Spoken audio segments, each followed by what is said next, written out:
Hello, guys. How you doing today? My name still remains Hayo, and welcome to FarmerHubTV, where we share ideas and experiences about farming and agriculture in general. It's good to be back online once more, and we're going to be talking about a topic which is something we've started already, which is about value chain in agriculture. And I have two wonderful guests with me online who are going to be sharing their experiences and their know-how with us on the show today. So welcome once again. This is Farmer Up TV. Remember to share, like, subscribe, and always remember to click on the notification button so that you can get notified anytime we about starting any other live program or any other episode that we're going to have on. So welcome to the show, and let's get the show rolling.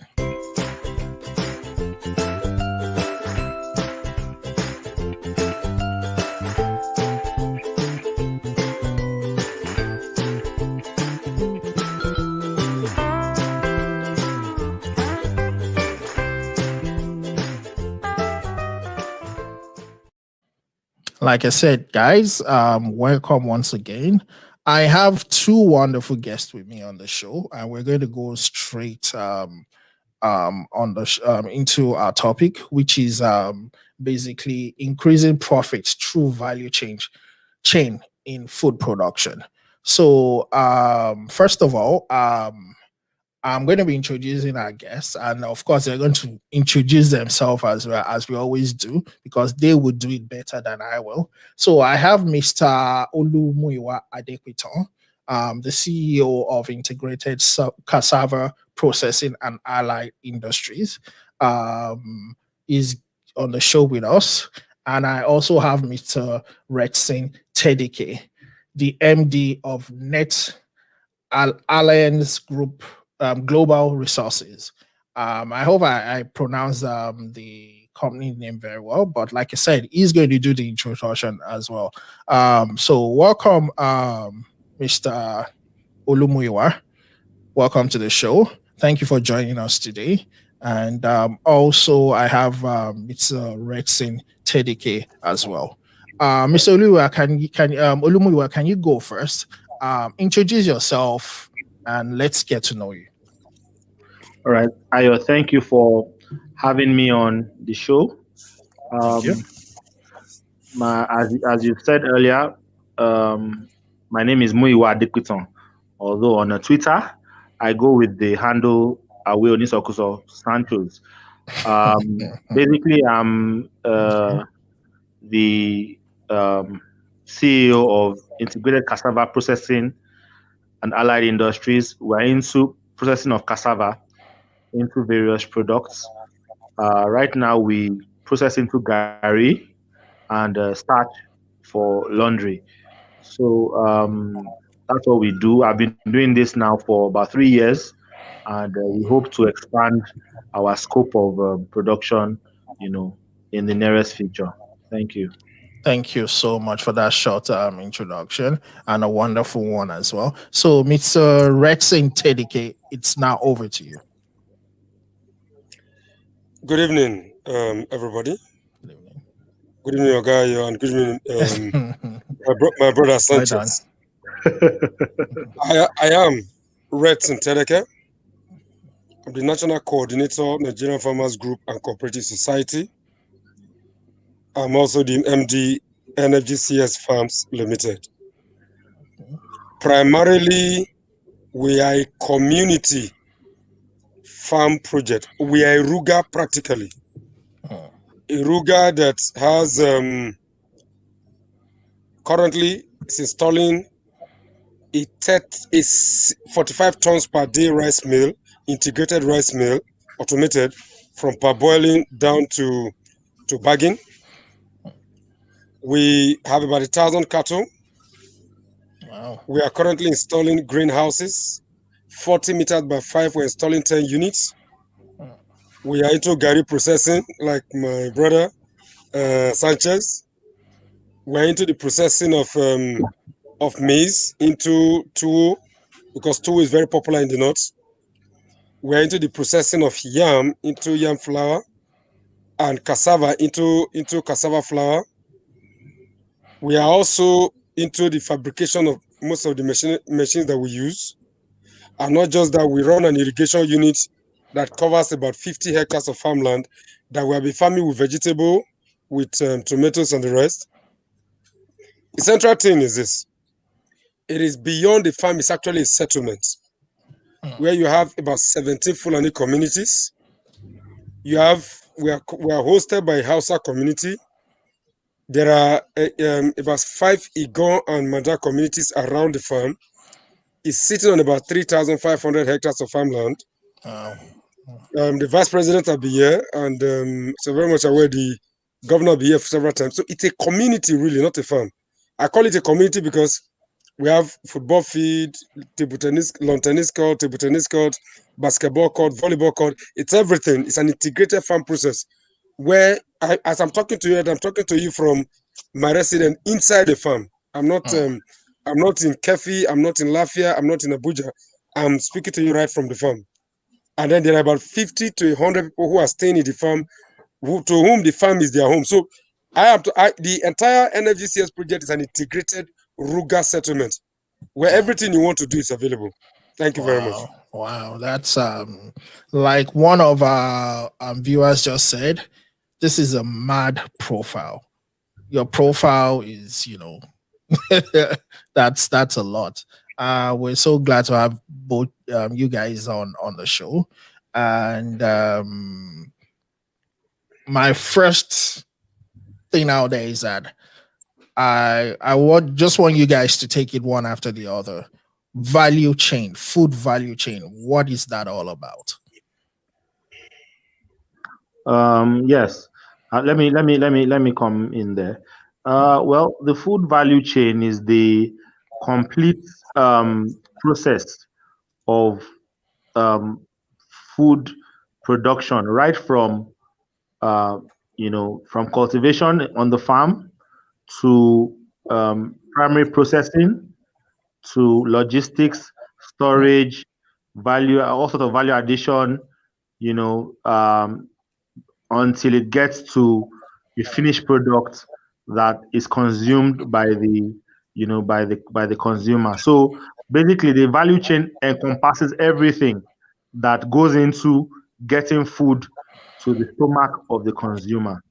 So, and it's a very, very wide, very, very huge concept. So, and there are so many areas where people can, come in to operate. It's not limited to 1 or 2 or 3 or 4. Okay. Even as Retson has just mentioned, his huge farm and huge scope of what he does, even he cannot cover the whole entire scope of the value chain. He can't. No single person can. So that's just it. It's a very huge and wide area to cover. So that's my own definition. Okay. So, Mr. Retson, do you have anything to add to that? Yeah, it's practically said what the food value chain is all about.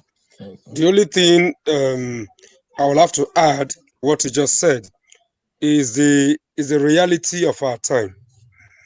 You see, one of the biggest puzzle for me and for so many of us who are interested in the Nigerian project is the fact that in 2021, the food value chain in Nigeria is not 10% of it is not utilized in whatsoever form. And that means that we are in a situation where we're complaining of hunger. We're talking about insecurity. We're talking about banditry. We're talking about the challenges of infrastructure. We're talking about the challenges of forex. What the food value chain can solve, problems that the proper utilization of the food value chain can solve, are all of these things that have become challenges to the Nigerian system. And so, as a country and as a nation, we must understand that, as defined by Sanchez, my friend, the food value chain is and must be the bedrock of sustainable national economic development. Because whether you like it or not, I always look at the West. I read this book by Professor Hanju Chang, Kicking Away the Ladder. A follow up to Bad Samaritan, the myth of capitalism and the secret history of free trade, where he said very clearly that one of the things that the West have succeeded in doing to Africa is to give us the impression that globalization work. Yeah. Whereas when they were growing, they did not globalize. And so Africa and Nigeria must look at the food value chain and then domesticate the entire food value chain production process. Once we domesticate it, once we Nigerianize it, once we pidginize it, if that word is correct, and everything that is done in the country, whether you are speaking, I always say that Hausa, Igbo, Yoruba should become the official language of this country, where our local people can be taught the technology of food value chain, understanding and processing. I can guarantee you that all the English you are speaking now, all the banditry, insecurity can be eliminated within the next decade. Because then we will understand that, look, if you produce tomatoes, instead of wasting it, you can dry it and process it. Instead of throwing away oranges, you can process it. Instead of throwing away mango, you can process it. And as you process it, you add value. As you add value, you save forex. As you save forex, you build infrastructure. As you build infrastructure, you grow your economy. As you grow your economy, you grow your people. As you grow your people, you grow your nation. Then it can be as legendary as the Canadians have become using agriculture. Nothing else is should be said. The food value chain is the what I call the foundation of real industrial development. It was for the West, it has to be for Africa, it has to be for Nigeria. Thank you. Well said.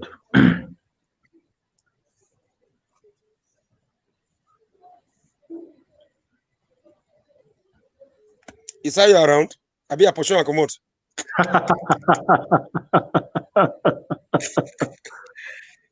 I think it may have a big challenge. I agree with you. You are right. You are right. We have to domesticate it. The first step in development is ability to produce your own food completely, feed your people, and then from there, when you can successfully feed yourself without relying on anybody else, then you can now look at the next step. You know, even Maslow's pyramid, it first starts with the basic. You know, food, shelter, clothing. So we have to feed ourselves. We have to be able to take care of our basic needs by ourselves. Then we take a step from there to the next level. That's the thing. That's it. Yeah, it's well, okay, we can have this conversation before he will join. I think the central thing, and that is why I have always felt that we seem to be developing backward instead of forward integration. Most of the time, what you see is backward movement all the time. Because what does it take? And I've often asked this question. A state like Nasarawa, my state, can produce enough sesame seed and that Nigeria will consume and also for export. You clean it, process it, export what needs to be export, what you need to export, convert the rest into reproduction by adding more value to sesame seed, and then create jobs, save forex, and then add value to the entire food value chain by using only sesame seed. When you do this, you can't talk about not paying salaries now. I have always looked at the indices of look at 100,000 hectares. If you open 100,000 hectares of farmland in any state, you cannot employ less than 10,000 to 30,000 people. Now, even if you are using machineries, if you open the entire food value chain on that 100,000 hectares, if you make it a ruga where you have cow, you have poultry, you have pigs, you have birds, you have rabbits, you have all of this one in the same place, you create an agro-industrial complex. So what is it that we're talking about? I mean, how can we be hungry when this is something that can be done for the greater good of our people? Yes?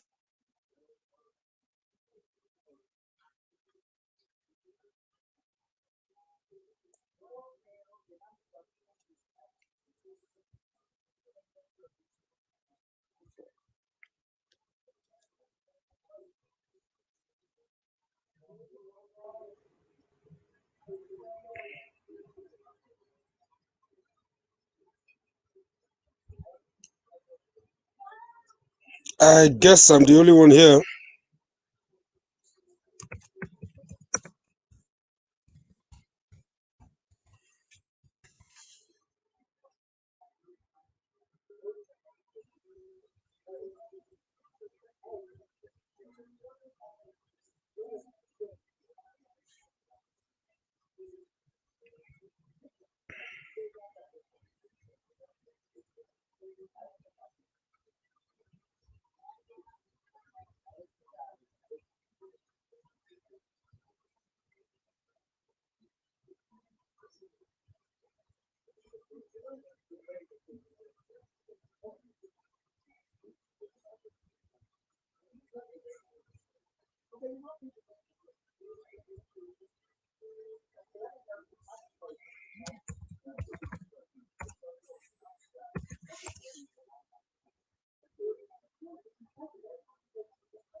Okay, so the key thing for us, when you look at the food value chain itself, like what we're discussing, we need to begin to, above all things, and in all aspect of it, we need to begin to look at it holistically.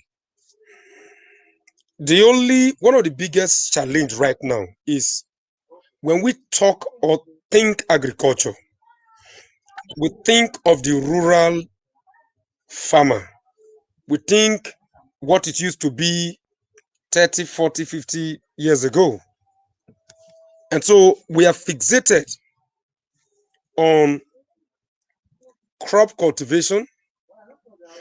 And then even after cultivating crops, we now have the problem, we have the challenge of dealing with warehousing. Now, if farmers are not lucky, over the course of warehousing, you end up losing a lot of what you ordinarily should gain to pricing, to termites, to rodents, and the rest. Of course, you have warehouse theft as well.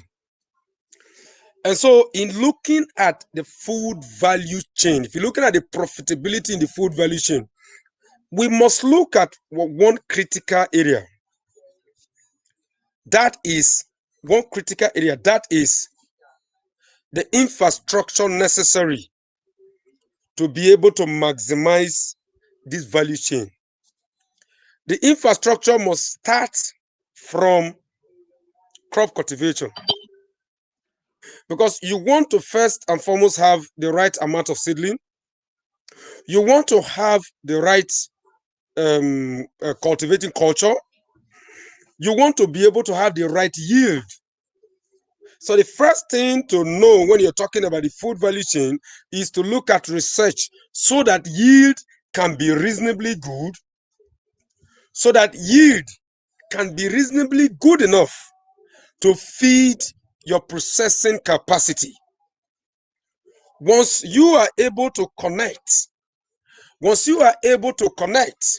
regards to that in its entirety, then you begin to look at the second key component. You've done research with regards to the value chain. You now look at infrastructure. Now, research alone is a burden. Look, they should stop expecting the farmer to be burdened with research. That is why you have research institute whose job is to go out, do the job, financed by government to do the job that is necessary for the farmers to have access to the right amount of seedling. In Nigeria right now, we don't have that. I always say that majority of our hybrid seed producing company are just coloring seed and giving to us and leaving the farmer with the burden of planting it. Anything you see, make it collect. That is wrong. Now, when you finish with that, like I said, you look at the infrastructure. You see, you need machineries for the farmer to be able to utilize what has been researched. So, for example, even in even in rice production, like we talk about rice production, what you must do in rice production is we need to get to the level where the Nigerian farmer is able to harvest anywhere from 5 to 10 tons per hectare. Even if we cannot do what the Americans are doing, let us do what the Asians are doing. They don't get too ahead. Now they say head when they get, now we get. Once you have what do you need to be able to do that? You need machineries. Look, how many tractors do we have in Nigeria? A country of 200 million people, I am confident, don't have up to 500,000 tractors. We will? Seriously, are we normal? We need a minimum of 100,000 tractors in every state, so that the 36 states plus the FCT can boast of about 3 to 5 million tractors. We are talking about millions of combined harvesters. We are talking about planters. We are talking about ridgers. We are talking about harrowers, all across the Nigerian plain. Once you are able to connect research with machineries, then you talk about infrastructure. So you're linking research with machineries, then the infrastructure is to be able to ensure that once your yields are good, you are able to move them to what?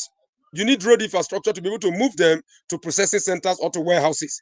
You need warehouses to warehouse them. You need power to do what? To connect, to be able to create the conducive environment for your crop and your harvest to thrive. You also need government to step in. If the prices are too low, to ensure that they are able to support the farmers with subsidies, with bailout, so that the farmers can keep planting, while government will keep warehousing, while the private sector can keep warehousing. So you see, we have already talked about 3 things now. We started with research as a component of value chain. We started with, after research, we go into what? Machineries. After machineries, we talk about infrastructure, including warehouses. We talk about road. We talk about power. Then we talk about the capacity of the private man to mill, to process, to take what has been harvested and then transfer it from not just raw material. Because look, we suppose allow this our crude oil cost if they do us. If they do us for this country, time don't reach for that juju to cut off. Time don't reach for that juju to stop. That juju must end.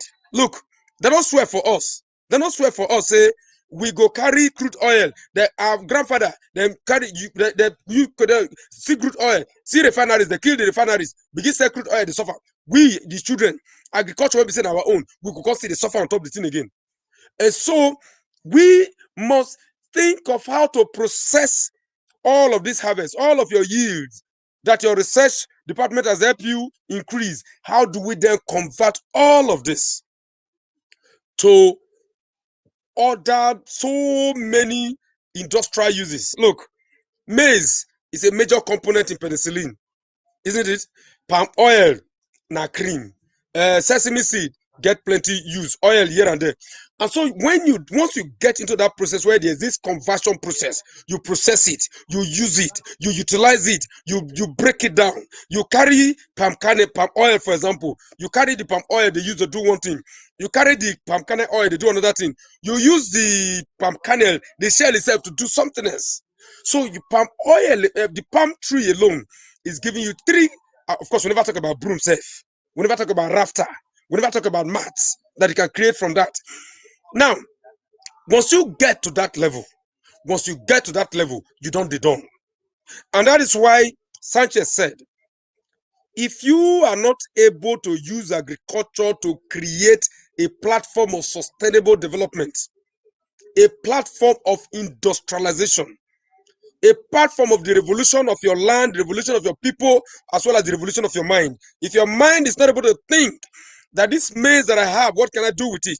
Which is the processing phase of the agro-value process, then you have a major problem. Because what it means, therefore, is that you are going to be like those who planted cocoa. The example that the president of the chairman or president of the African Development Bank used in one of his popular interview when he said that in 2018 or so, the price of cocoa collapsed and cocoa farmers in Africa lost over $1 billion. In 2018, the price of chocolate did not collapse, did not drop. Cereal, no, they drop. In short, if you go to the shelves in most of our supermarkets, the prices trend up. While the price of raw material is trending down, the prices of processed goods trend up. So it is very, very important that that phase of not just exporting raw material, that cost, for those of us who the pray, I would not try to the pray, that cost of you must sell everything, sell, that cost must end. If you want to go to church or go to mosque and pray that the cost of chap, I won't collect the money, no. I don't invest, I won't collect the money tomorrow. Oh, no, sell, make a shop. That cost, pray, say, Holy Ghost fire, cut, remove it from me. Once you eliminate that, you are then able to create several market structures, several market segments that are now able to utilize what you are producing. You achieve that, you talk about export, you talk about local certify your local market, exporting SSEs. Why do you think the West came to Africa? Why do you think they colonized us? Or it was due to surplus production in their factories and they needed to open new markets. And then they wanted cheap labor. So when they tell me that they came here because they loved us so much, I tell them, please go and look at your history. Don't allow anybody change history for you and tell you that they came to help you. Nobody came to help you. They came to rob you. They came to take your raw materials, use it to feed their factories. They came to take your cheap labor, use it to feed their factories, and then sell the finished goods to you. And then you go to dance, say they give you Oyibo produce for you. The world is made in China. How did China get to where they are? They didn't pray their way to that point. China understood the concept of utilizing the entire value process with regards to whatever industry you are into. That is the only way to become legendary in your thought, in your approach, in your understanding of what must be done for the value chain to become effective in job creation. I have always said this, and let us be very clear. There is no sector, I repeat, even the political sector, that is able to employ about 500 people, dump them in National Assembly, and then they be making noise without really giving us anything significant. Even the political sector cannot employ 10% of what the agricultural sector can employ. Now imagine if you maximize the entire food value chain. The jobs, you will be generating 100,000-300,000 jobs every year, every month for the next 10 years. Imagine what that does to you. Imagine what that does to your economy. Imagine what that does to your system. Imagine what that does to your people. And so what we are saying is, if you are asking about the food value chain, we are looking at the food value chain in the context of a national integration and developmental program. A program that is capable of taking your population, putting them into quality use, giving them sustainable earning, turning your rural environment into productive hub.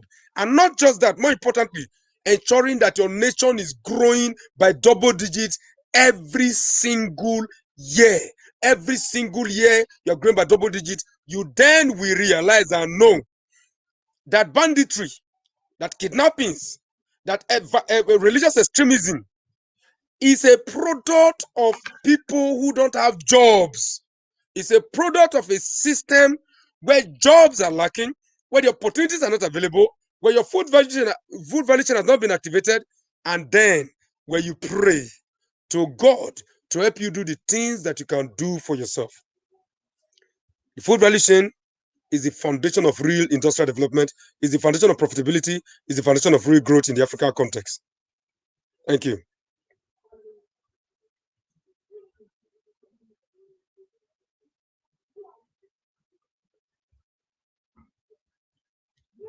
Now, when you look in maximizing the food value chain, you also must begin to look at, like I always say, what needs to be done by all of the parties and the players involved.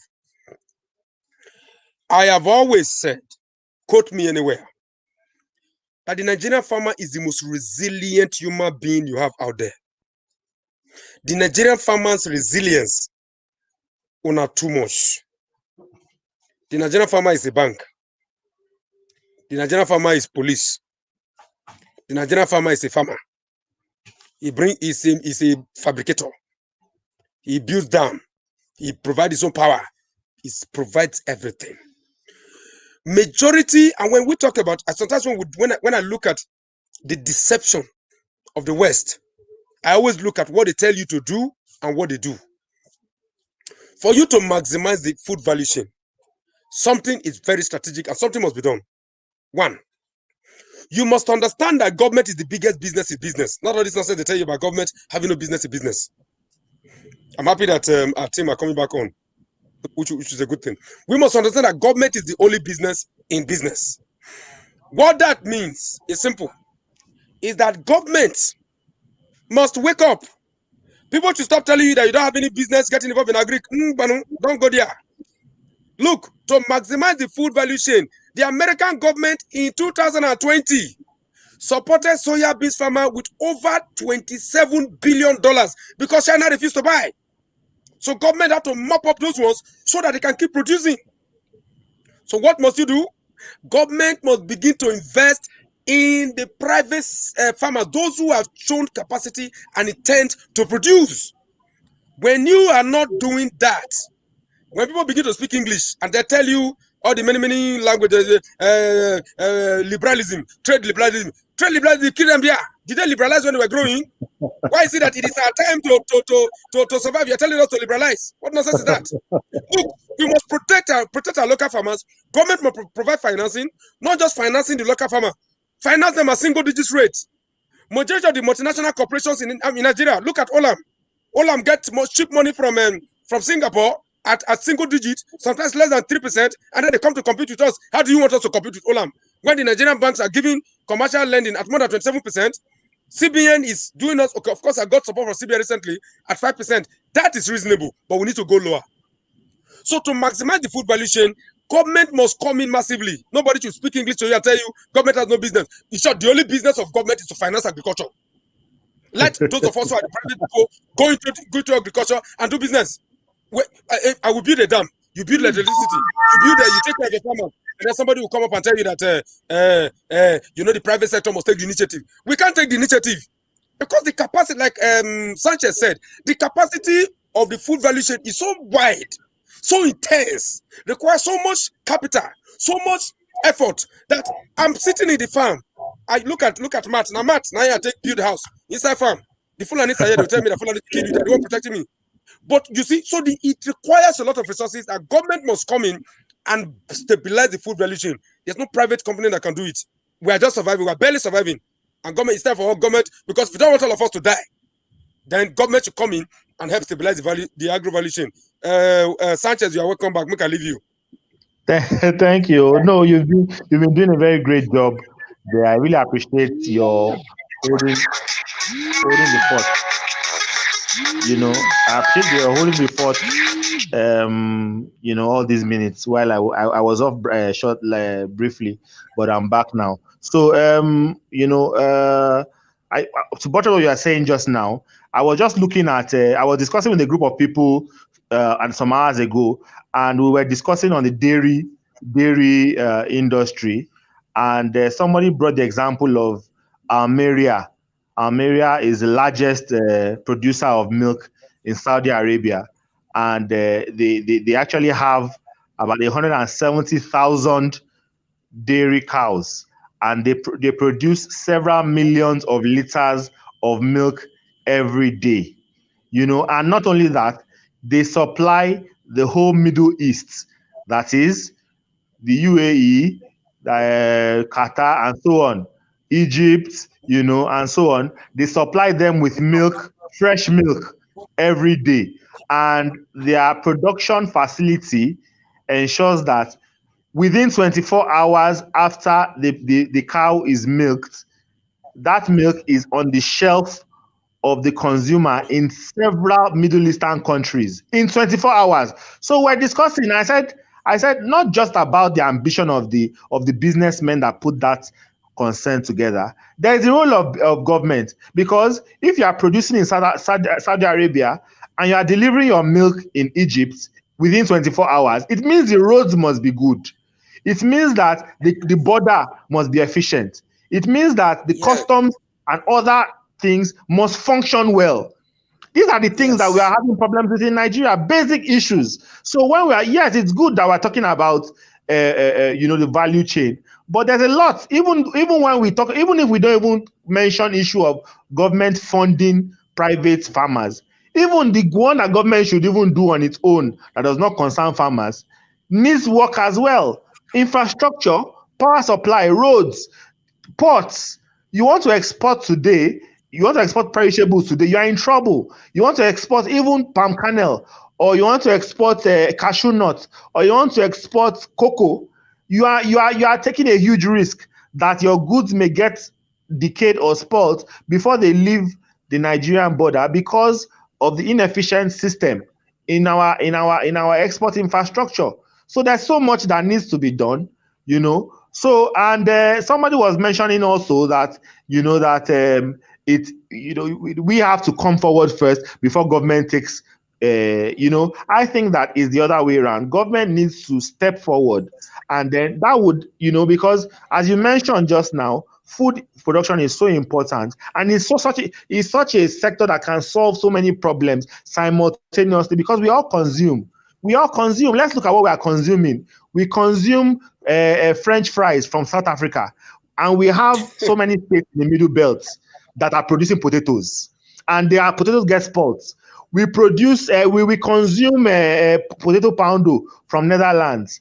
We consume all sorts of food from all over the world, and we here are not able to produce, to the standard that we want to consume. So that is where we need to focus on, because I was telling myself, look, the Nigerian consumer recognizes quality. The reason why we're always shouting about imported goods is because we just want good quality, and we're not sure that we can get good quality from what we produce locally. So if we can focus on producing world-class standard, I can assure you that the Nigerian consumer will buy. Yes, there may be a necessity for the government to, like it's doing right now, in showing some kind of tough love and restricting, what you can import to consume.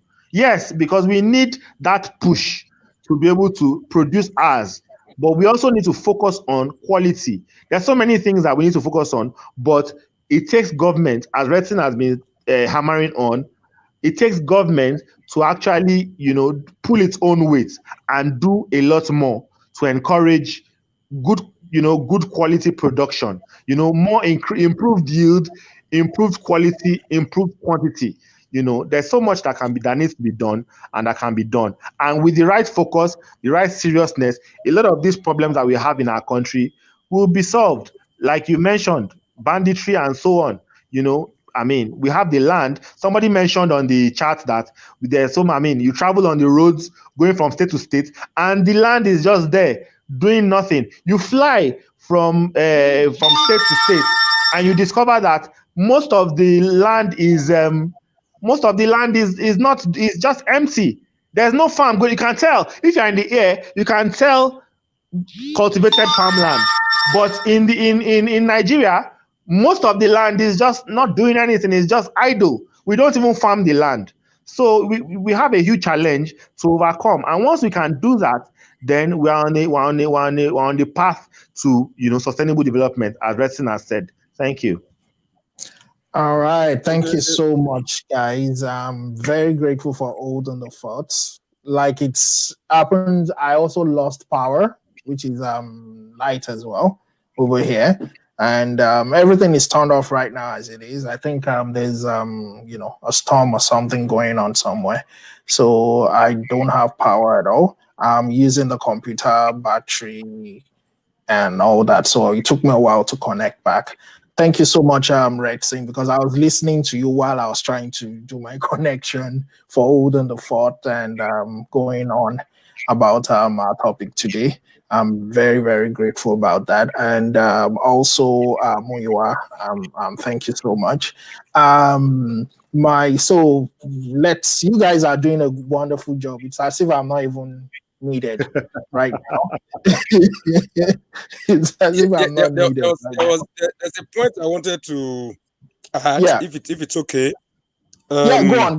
When my brother was speaking, I agree with him 100%. But there's only one area I'm going to disagree with you, my brother. And I think this is the first time in a long while that we're going to disagree. You see, in the 80s, made in China was rejected in Nigeria. 70s and 80s. Yes, it was rejected in Nigeria because we felt the quality was not good enough. Yes. And I always want to remember the story of Toyota. When the first Toyota cars were made, they were rejected in the United States. Yes. But the Japanese used them at home. Today, Yes. Toyota is one of the largest car makers in the world. You see, there's a video I put out where I said we must eat that stone. If we want to grow, we have to eat that frog.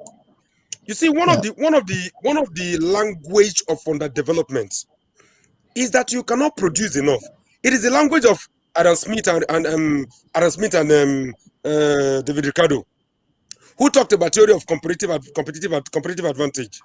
Don't worry if you cannot produce, if you cannot process. Don't just give us the raw material. Focus on where you have strength. Why they not go tell me say no worry? Let me get the raw material and also process it. If the chocolate like make it get stone, over time you learn, you get better. I am also going to use the story of the United States, for example. Why did they go to war with Britain in the War of Independence? It was the tax on tea, isn't it? It was agriculture. Yes. Even between the UK and China, the Treaty of Nanking was because of agriculture. That was why Britain practically seized Hong Kong and then took them until 1997 also before they handed it back. What we need, you like correctly said, is government to be focused. Look, there was a period that precisely in 2008, 2009, during the financial meltdown, where Obama signed a document that all of the steel that was going to be used to rebuild America was going to come from made in America steel. And Canada objected. Obama said no. Canada now said, okay, they put tariff on American steel. America said no problem. Canada, we can buy, our companies can buy from you. Don't worry, but you not buy from any other country. Every nation in the world in 2021 protect their own industry. That is why Donald Trump and the Americans will fight Huawei, okay? Because Huawei is becoming a threat, and they will arrest their CFO. For goodness sake, the only reason they are going after Huawei is because Huawei has become a more industrial producer of mobile phone and mobile technology than the Americans. So the only way they contest is to kill the other company. What we have to do is simple. Look, I always say that if I'm president, I will set up landmines across the Nigerian land border, running for 2-3 kilometers. Anybody that is importing anything, I'll not put range, I'll put snipers all across our borders. Look, shoot aside. No goods must look. For example, we can produce. Garage should not enter this. Garage must never enter this country. Rice, mbano cannot come in. If you don't see rice to eat eba. If eba no they chop in if you know they chop any other thing. If you not go chop them, die. That was the mindset of the American, the mindset of the British, the mindset of the Chinese. And look at what is happening today. What is happening today is that those guys have used agriculture to industrialize their countries. And when after using it, they will not come and tell you, no, there is a, look, Bitcoin cannot develop any country. If Bitcoin, they say, imagine, they say one of them went up to 28,000% in one day. Bros, which kind of nonsense is that? Which value they go? Okay, what is the value? If you say, okay, today, we have Bitcoin, we could convert it to food. Who wants them? So there is a lot of misunderstanding when it comes to real national development. Every nation at a point in their history made a choice that we will eat our stone, but we're not to chop your own stone. So they ate their stone, and from eating their stone, they perfected the manufacturing process, they corrected their errors, they became better. In 2021, if we still depend, look, I always say this, the reason one of the things I did take a lot of local ogogoro, of course I drink foreign one as well, now because I get the money to buy. If I don't get, I don't buy. One of the reasons I can brew my own. If you know there, I go put odogoyaro, add bitter cola, add do 1, 2 things. Pour ogogoro inside, kaka inside, cover and leave about 2 or 3 days to go ferment. After 3 days, I'm taking care of myself. I don't get my own gate brewed because bootlegging. What is bootlegging in the US? In the US, bootlegging is the same thing where we refine ogogoro. That was how we were doing. Now they're not label it. Jack Daniels. It's not Jack Daniels. Oh, you know, tell you, have you seen single barrel? Have you seen Gentleman Jack? Single barrel, 40,000. Gentleman Jack, 10,000. When my go here, 2K, I don't buy and finish. Meanwhile, how is it different? So we must consume our own. We must eat our stone. We must eat that stone, or else where development could tell. Sanchez, that's the only area I disagree with you. No verse. I don't finish. I agree, my brother. I agree with you. You see what I was saying. I wasn't trying to say that compulsorily we must eat imported. Though I was just saying that people had that idea. I don't share that idea, but that's just the reality of what people think. Now, you also touched on something that I wanted to also expand on. You know, I wanted to also mention that another country you didn't mention that actually ate its own stone into development is India. India refused to import a lot of these things. They did not import cars, you know, on a large scale. They did not import a lot of the equipment that was available at the time they were developing. They decided to make their own, and they were making horrible things at first, but they were using those things. Their cars were terrible. They started making aircraft horrible, and so on.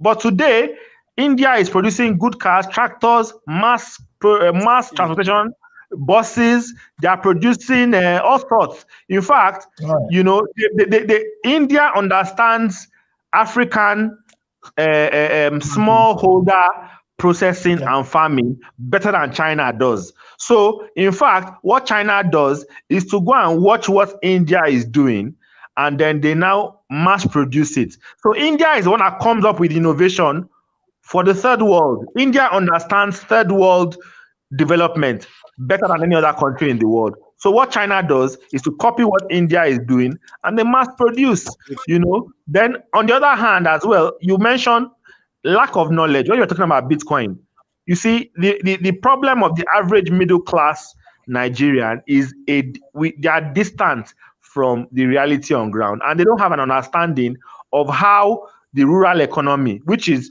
basically food production, how it ties to their own life and lifestyle. You know, people sit down in offices all over the world, and they cannot understand what the farmer in the rural area of Nigeria, in the north, in Kano, in Jigawa, in Ondo State, and anywhere else, what they do, how it affects them. They don't understand it, except nowadays when they say, oh, tomato is not expensive, they say, why is tomato expensive? The price has gone up, blah, blah, blah. But really, beyond just pricing of food, there's so much that goes in it.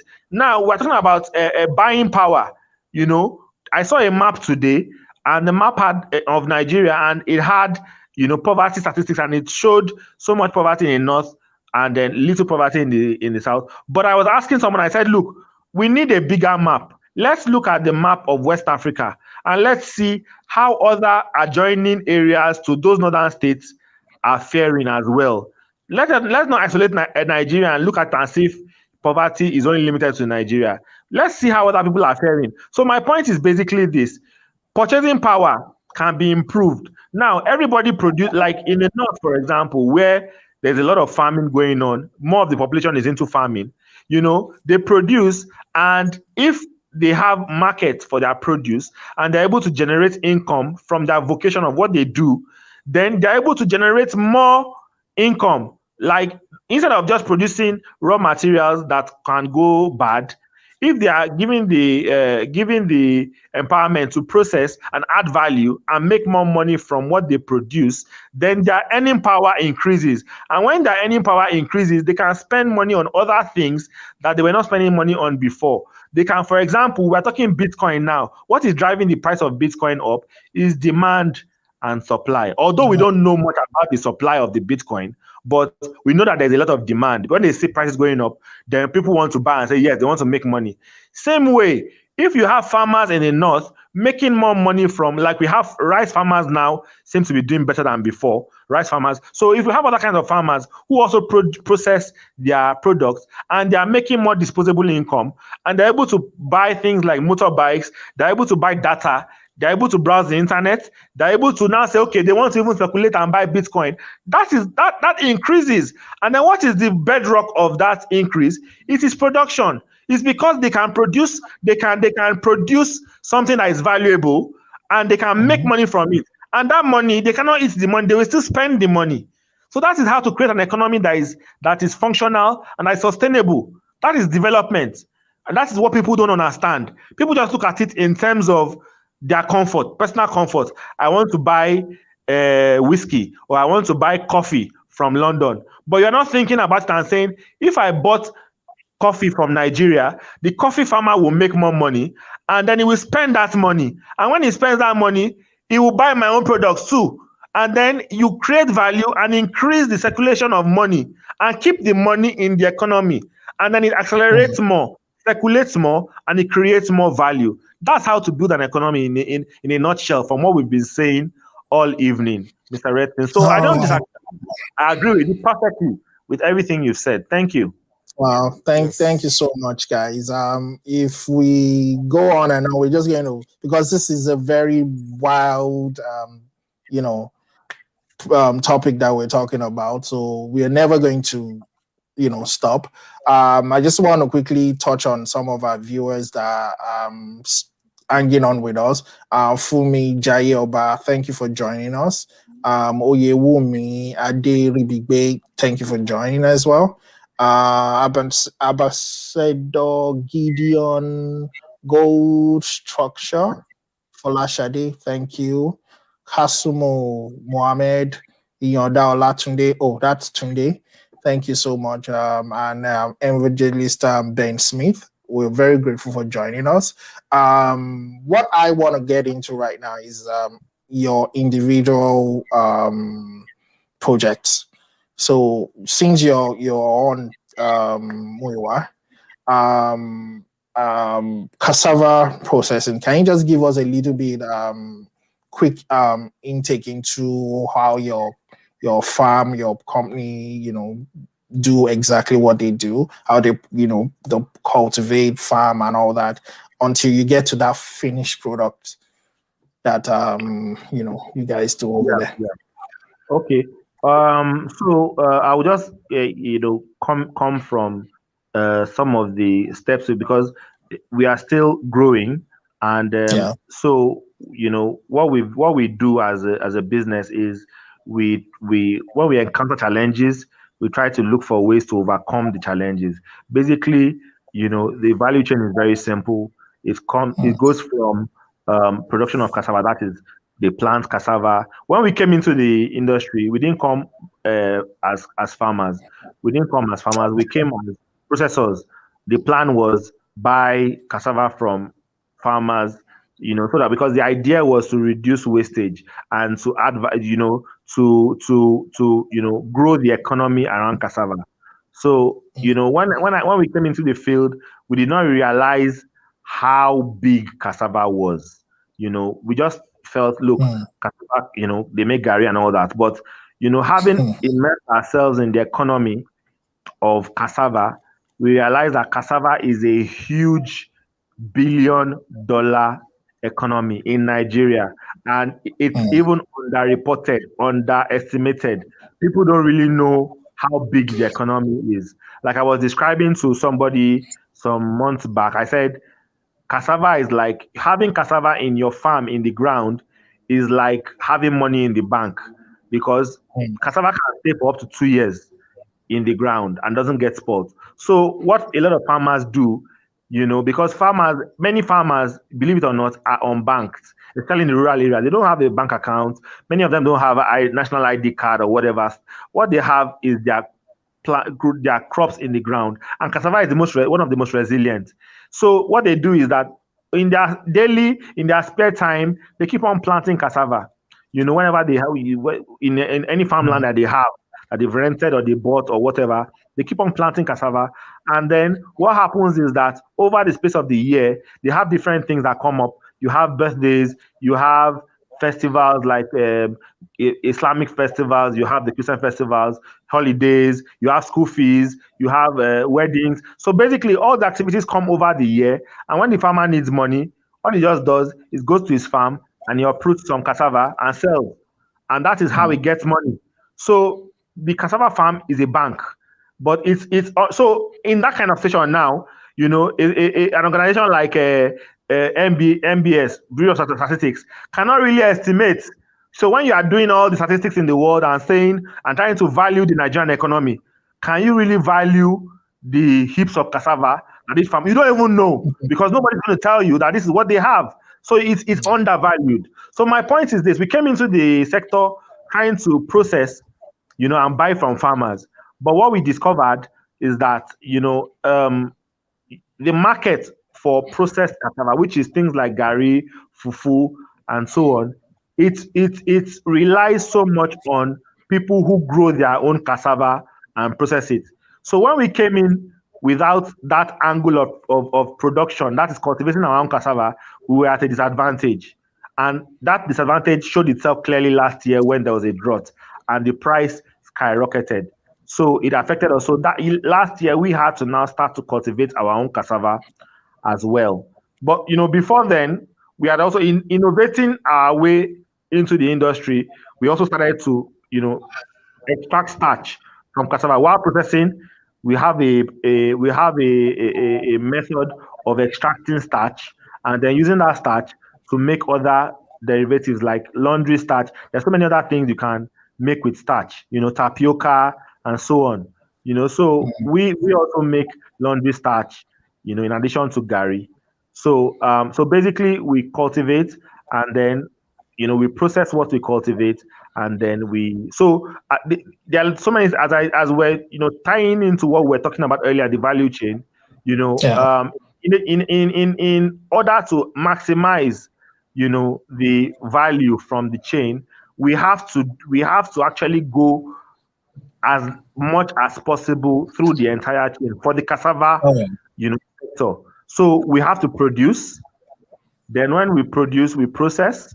And then when we process, we also need to produce finished goods, not just the generic gari, for example, not just your generic products gari. We also want to produce a complementary product that goes with different. For example, we want to produce a snack that students in higher institutions or in schools or in the office can take. For example, so we want to produce gari, a package of gari that has peanuts and that has either sweetener, sugar, or any other thing you have, as a package. And we want to be able to deliver this to the customer. So you see, there's a lot that is involved there, and it involves a lot of stages of production, a lot of stages of processing, logistics, storage, regulatory approval, and so on. So those are the things that we are involved in right now. The business is still evolving, and then we find ourselves having to upgrade equipment, machinery. Retson knows a lot about this because, Retson is a big thinker. I know a lot of what he's doing. So, it involves a lot of looking for money to upskill, upgrade, equip all the time, consistently. So that's what we're doing. But in the near future, I know that there will be a time that you will go to your shelves in the supermarket and all that, and even abroad, and you will see our branding, ICPAI, and then know that yes, we've gone this far with what we are doing. So it's step by step. It's still evolving, and it's still the process is still ongoing. But that is basically what we do in a nutshell: produce, process, take it further, add value, and produce for what we will consume and also for what we will export. Thank you. Thank you so much for giving us that. So on to our dearest Mr. Retson. It's going to be two different things you're going to be talking to us about. You're going to talk about net Allianz global resources, what you do, and everything. And you're also going to talk to us about the old farmer group and cooperative society. So I don't want them to. I know they work hand in hand, but can you just give us a foreknowledge of how all this work together? Okay. Well, primarily the only discussion to have is about the Nigerian Farmers Group and Energy First Farms Limited. Okay. Because there's no other thing that I do now other than those. But I'm also going to come in from where Sanchez stopped about the entire value process. Sorry, My lights are just gonna. Yeah, don't worry. I think it's infectious. I just infected you as well. Yeah, so you did too. Sorry, it's I'm in the farm, so yeah, the it's lights all right. are. Now, so the thing is this: I'm going to talk about this using the farm as a ruga, because if you want to understand the food value chain profitability, you also have to understand what needs to be done, what we are doing, and what needs to be done as a nation to generate revenue, create jobs. Put the UPS for me, please, and then stabilize the Nigerian state. And so we created a rural farm settlement center. A rural farm settlement center that has everything you want in a rural community. Okay. So, for example, do you want woods for construction? We have a sawmill in the farm. That, like Sanchez said, that costs money. You want blocks? We have a block industry in the farm. You want to fabricate your machines? We have a fabrication session in the farm. You want to be able to go, you want the kids to be able to come around and play, or when their parents are working, they want to rest, we have a playground in the farm. You want to have a boat ride, you have that in the farm. You want irrigation farming, we built a 500 million cubic liters of water dam that is able to manage 100 hectares of farmland all year round, whether rain day or rain no day. So, in understanding the business for profit, you then look at, you want to be able to have a cold room that is able to warehouse your beef, your vegetables, and your fruit. We've started bringing them in. We brought in a cold room for beef now. We are going to have a cold room for vegetables. We are going to have a cold room for fruit. So that all around the farm, from Abuja to Benue, you can actually access fresh food in the farm. So we created an agro hub. Let me use your word, farmers hub. We created an agro hub where everything that is needed is available, where everything that can be done is being done. Because you realize that if you don't do that, if you don't integrate the process, there are going to be a lot of cost elements that are going to fly out of your hand. You don't have control over them. Like what Sanchez said, there are going to be times when price of cassava will become a problem, and you don't have cassava to be able to do what you need to do. In short, right now I am buying cassava peel to feed my cow. When we have just started planting cassava this year, because we realize that if we plant 100 hectares of cassava, I am going to use their peel, their waste, as a source of feed for my cow. So what after you extract your gari, after you take out your starch, and cows go see food shop. So it is a settlement of everything that is needed to drive rural growth. Because the reality in rural Nigeria is simple. They are not making money from agriculture. They are just surviving. Because they are not able to they are not able to come sit down and they look at the cost of production. They wake up and they say, I harvest 10 bag of maize. Hey, thank God, I'm happy. I don't get money. How much did you put it to produce that 10 bag? They don't know. What is your cost of labor? They don't know. Can you use that bag for something else? They don't care. So we created an integrated system where they can begin to understand the value of real agribusiness. For example, the Fulani man must understand that land no day again. But, like I always tell my people, you cannot move from open grazing to ruga to ranching overnight. Things don't work that way.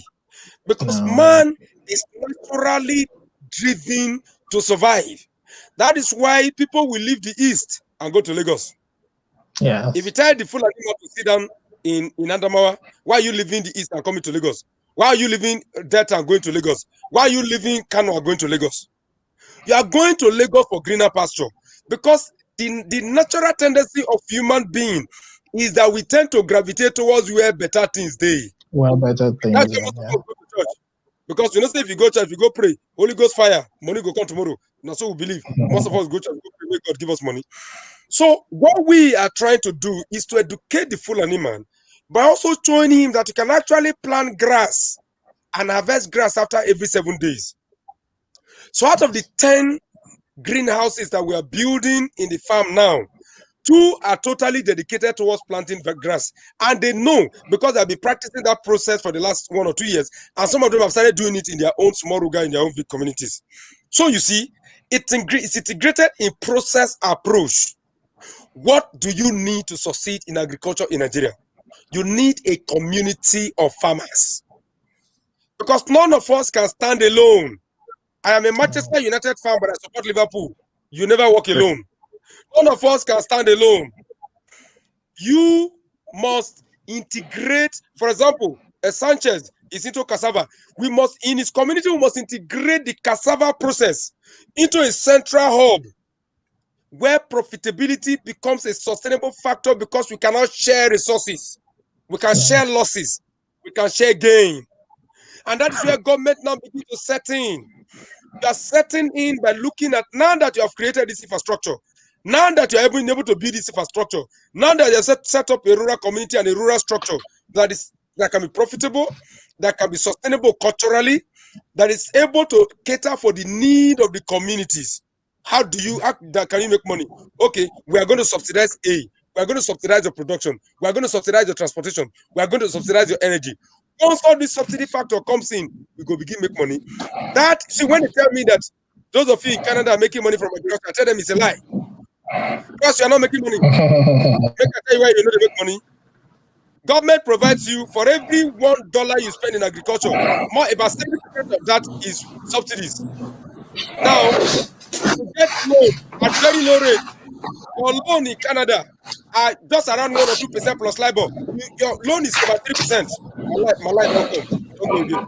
My loan is about 3%. Your loan is about 3%. So you get loan at 3%. You get government support. You have infrastructure. They make money. Then at the end of the day, after selling, you are still in debt. You are still on credit. That is almost a credit society.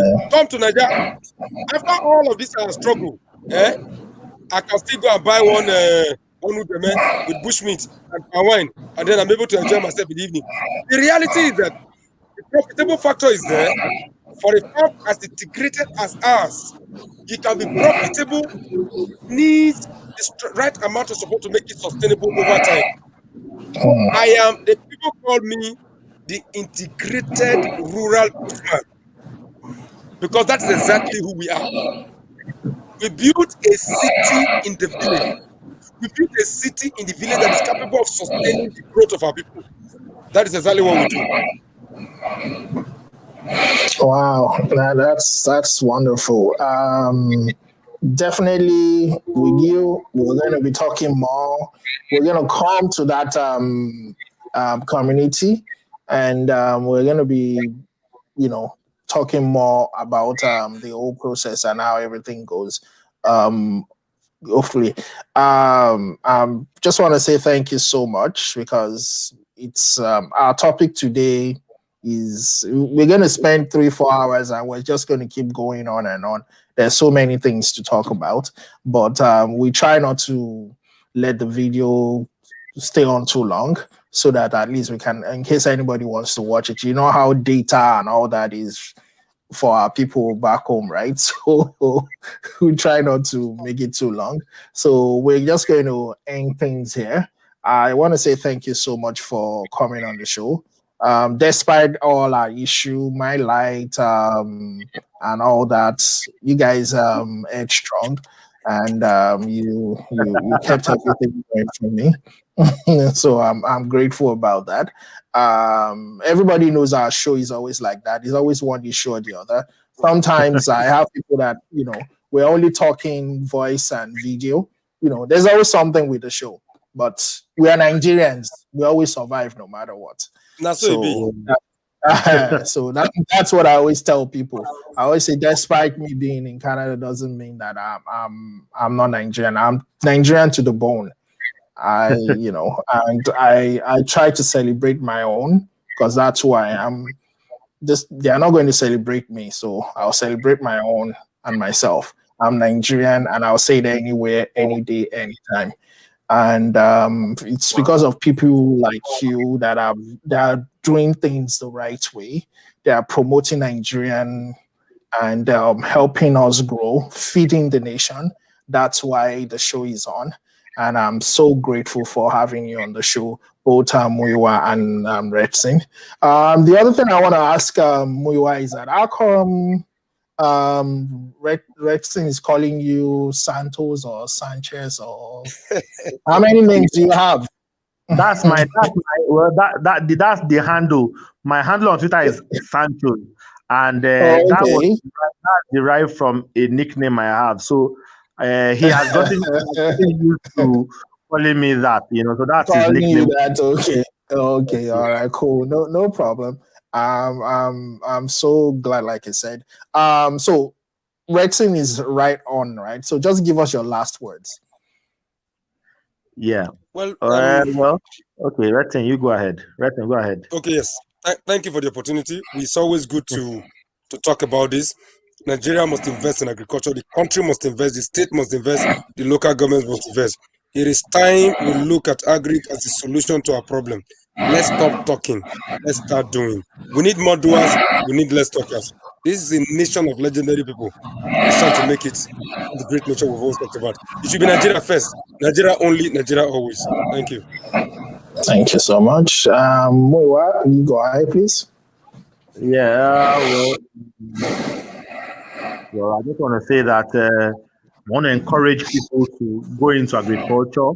There are different ways you can go into. You can go into being a primary producer. You can be an investor. Be a discerning investor. Understand who you want to partner with. But I think the most important, as I just think right now, the most important attribute for you to be able to successfully play the agricultural sector and basically in Nigeria is the ability to collaborate with other people, the ability to be able to meet people, socialize, and work with people. For example, we've been following each other for Twitter, and one just sends me a DM and says, "Look, what's your number?" And I gave him my number, and he called. We spoke for over an hour, and since then we've been relating. So that's just the same way. So, for example, I know a lot of what Retson does, and he knows what I do. There will be opportunities in the future where maybe he's something that will interest me, and he can call me to it, and vice versa. So collaboration is key. That is what we as Nigerians build better. We need to collaborate. We should stop this idea of island, one man an island. Let me do it on my own. Let me do everything by myself. We need to collaborate together to achieve common goals. So that's my own final word. Thank you. All right, thank you so much, guys. Like I said, there's always one keyword that I always try to tell people that as a true farmer is always willing to help other farmers to grow because, like Muyiwa said, no man is an island. No farmer can farm it alone. You have to help out. You have to have other farmers. And thank you so much, Muyiwa, for joining us. I hope we'll have the chance to talk to you once again, and also preferably come to your farm so that we can see how things are being done and share with our viewers as well. And also, Retson, thank you so much for being part of the show once again. We would love to visit your community. It seems like it's going to be a fun place to come, and would want to see how things are being done. My question before we go is where exactly are you located, Retson? Where is the community located? It's about an hour 30 minutes from Abuja. If you know Kefi, it's just about 15 minutes or so from Kefi. Oh, okay. It's actually kilometer 12, Kefi Akwanga, Kefi Akwanga Expressway. Okay. I think I know that area. I used to live in Abuja before I traveled down here. So I remember I used to go towards Kefi, and I remember that name Akwanga. It's a name I remember. So, like you hear that, guys, thank you so much for joining us. Fumi, Jayoba, Oyewumi, Gideon, Kasmo, and evangelist Ben Smith. And thank you so much, Tunde Yoda, for always getting our guests on the show. Tunde is our, the main person that, gets guests for us and everything. And we're so grateful to him. He's our contact to the farm world. Thank you so much for always doing that. And I hope very soon we'll be able to talk to both Retson and Moiwa once again. And also we'll be visiting their farms very soon to share videos of how things are done there. And that's our show for today. Despite all our issues, my issue, whatever, it's what it is. We're still here. We are keeping strong. Like we say in Nigeria, NEPA took my light. It's good. I'm still talking to you guys. So thank you so much. And infected Retson with it as well, but he's still on the show. So that's how we do things here. We're farmers to the core, and always remember, if you don't farm, we don't have food. So no farmer, no food. That's my say every time. And we need to farm because that's the wealth of the nation, of any nation. Agriculture is the wealth of any nation. So let's get back to farming. When, you guys remember back in the days when Nigerians used to cocoa, cassava, everything, we used to do that. We were a rich nation before the old crude oil stuff came. So let's get back to the farm so that we can build wealth for ourselves and for our family and our nation. Thank you so much once again. And this is me saying goodbye. And hopefully we'll join you very soon again. Bye-bye.